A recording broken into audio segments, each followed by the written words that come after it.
Hi friends, అందరూ ఎలా ఉండాలి? అందరూ బాగుండాలి, అందులో మనం ఉండాలి. ఒక చిన్న మాట ఏమంటే, మాకు చిన్నప్పుడు మా అవ్వ తాత వాళ్ళు చెప్పేవాళ్ళు, యములోకం ఒకటి ఉంది, తప్పులు చేయకూడదమ్మా, అక్కడ పోతే శిక్షలన్నీ వేస్తారు అని చెప్పి బుక్లన్నీ చూపించేవాళ్ళు. ఒకరిని రంపంలో పెట్టి కోసేది, నూనెలో వేయించేది, ఒకటిని చెట్టుకు కట్టి కొట్టేసేది, ఇంకా ఉర్రేసేది, ఒకరిని సొంపేసేది, ఒకరిని ఏనాళ్ళు ఆవులతో పుల్లీలకి వేసేసేది. ఇలాంటివన్నీ చూపించేవాళ్ళు. రకరకాల శిక్షలు అప్పట్లో వేసేవాళ్ళంట యమలోకంలో. కానీ ఇప్పుడేమైపోయిందంటే యమలోకంలోనే వేసేవాళ్ళు, కానీ ఇప్పుడు భూలోకంలోనే యమలోకం అయిపోయింది. ఎందుకంటే ఒకని ఎక్కడో పోతూ ఉంటారు ఒక దేవుని దర్శనానికి. అక్కడ పైన వాళ్ళు అందరూ కార్లు ఎందరు ఉంటే అందరూ అక్కడే సమాధి. ఇంకొకరేమంటే ఎక్కడో నీళ్ళు పాడో చూసేకపోతారు, వాళ్ళు అక్కడే నీళ్ళ కొట్టుకొని వెళ్ళిపోతారు. ఇంకొకరేమరా అంటే ఎక్కడన్నా పెండ్లికి పోతూ ఉంటారు, పెండ్లిలే దేవురాళ్ళే, అక్కడే పొడిస్తారు. దీన్ని బట్టి మనకేం అర్థమైంది చెప్పండి? ఎక్కడో లేదు యమలోకం, అంతా ఇక్కడే. పాపాలు పుణ్యాలు అన్నీ ఎక్కడ కనిపోవాలి అని రాసి పెట్టినాడు దేవుడు. దేవునికి కూడా సాలైపోయింది. ఎందుకంటే సిక్స్లు వేసి జనసంఖ్యకి వేసేకి వాళ్ళకి అవకాశం లేదనమాట. అందుకే మనకే వదిలేస్తున్నాడు, మీకు మీరే వేసుకొని వచ్చేయండి అని చెప్పేసినట్లు ఉన్నాడు. దానికే ఇలా జరుగుతుంది. ఎప్పుడు మేము చిన్నప్పుడు ఇంత అధ్వానం లేదు. 90స్లో చూడండి, ఇట్లా కాయలాలు కానీ ఇట్లా వ్యవహారాలు కానీ ఇట్లా చంపేసేది కానీ ఏమీ లేదు. చచ్చేవాళ్ళు కూడా కమ్మి అప్పుడు. కానీ ఇప్పుడు ఏమిరా అంటే సోషల్ మీడియా ఓపెన్ చేసేసాలో ఆడెట్లా ఈడట్లా అవన్నీ చూస్తూ ఉంటే బేజారైతుంది. ఏమిటో జనాలు ఇలా అయిపోయినారప్ప, ఇంత అన్యాయం అయిపోయినారు. పెండ్లి చేసుకోండి, మీకు ఇష్టం ఉంటేనే పెండ్లి చేసుకోండి. పాపం అమాయకులని పెండ్లి చేసుకొని ఎక్కడో టూర్ తోడకపోయి హనుమూన్ పేరుతో అక్కడి ఇంకా కిందికి లోయలో తోసేసేది. ఒకటి ఏమరంటే డ్రమ్లో పెట్టేసేది, ఇంకోటి ఏమరంటే కుక్కర్లో పెట్టేది, ఇంకొకరు ఏమరంటే అక్కడేడ పొదుల్లో పారేసేది.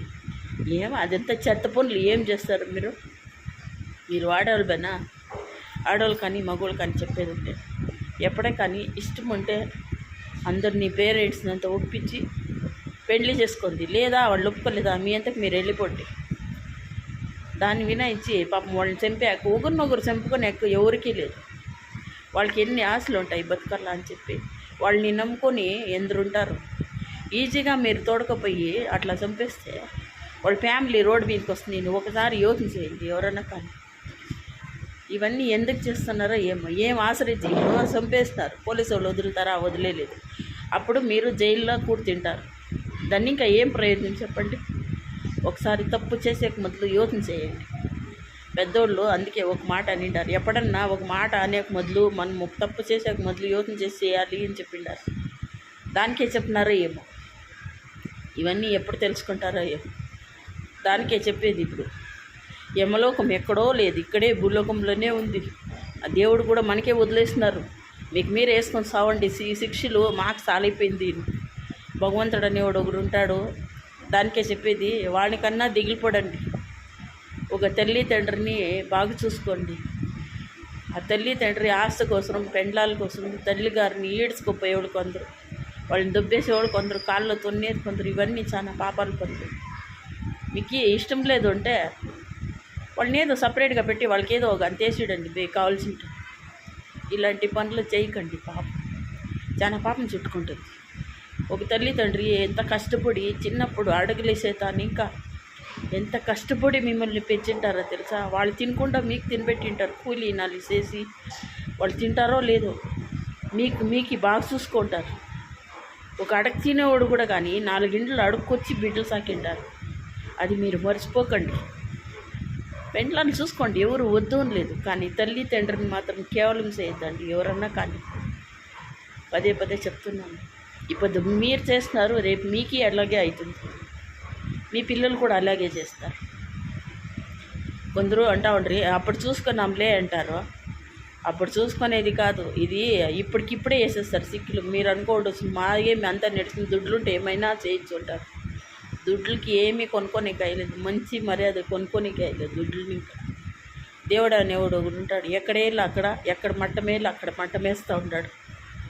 చూడండి ఎక్కడ చూసినా సావులు జాస్తి, సునామీలు జాస్తి, అగ్గిలో ఎంత జనం పోతూ ఉంటారు. ఇవన్నీ 90sలో జరుగుతూ ఉన్నా లేదు, అప్పుడు ఉండింది కొంచెం పుణ్యం పాపం ఉండింది. ఇప్పుడు పుణ్యం పాపం లేదు, పేద సాదా బతికే అయ్యలేదు. ఎన్ని కష్టాలు పడుతున్నా కూడా దేవుడు ఇచ్చేవాళ్ళకే ఇస్తారు. ఇచ్చేవాళ్ళకి పెద్ద మనసు అనేది ఉండే లేదు. ఎంతో జనం భోజనం లేకుండా ఉంటారు. ఎవరైనా కానీ మీలో అయినాక ఎవరికన్నా అంత భోజనం పెట్టండి. ఆ పుణ్యం మీకు ఎప్పటికైనా కానీ తప్పకుండా మీకు వస్తుంది ఆ పుణ్యం. ఇది మాత్రం నిజమన్నమాట. మనం ఇప్పొద్దు ఒకరికి ఇట్లా అనింటే వాళ్ళు మనకి హెల్ప్ చేయకుండా కూడా దేవుడు ఆ టైంకి ఎవరినో వేరే వాళ్ళనన్నా మనకి హెల్ప్ చేసేట్లా అవకాశం ఇస్తాడు. ఇది నిజమన్నమాట. దయచేసి ప్రతి ఒక్కరూ అర్థం చేసుకోండి. ప్రతి ఒక్కరూ చెడ్డదారులు నడదండి. ఇప్పుడు సిస్టమ్లు మొబైల్లు అంతా వచ్చేసి ఇదే జీవితం అయిపోయింది. ప్రీతి లేదు, విశ్వాసం లేదు. ఇప్పుడు పెండ్లు చేసుకుంటారు కానీ ఎక్కువ ఫోన్లన్నీ ఉంటారు. ఎవరైనా కానీ సిస్టమ్ల ముందరే ఉంటారు. ఎవరు మాట్లాడించేలా. ఒక గంటలో నలుగురు ఉంటారు, నలుగురు చేతులైనా ఫోన్ ఉంటాయి. అలా అయిపోయింది పరిస్థితి. అయినంత వరకు ప్రీతి విశ్వాసాలు అవన్నీ ఊల్పించుకోండి అని చెప్దాం అనుకుంటాను. Okay, bye.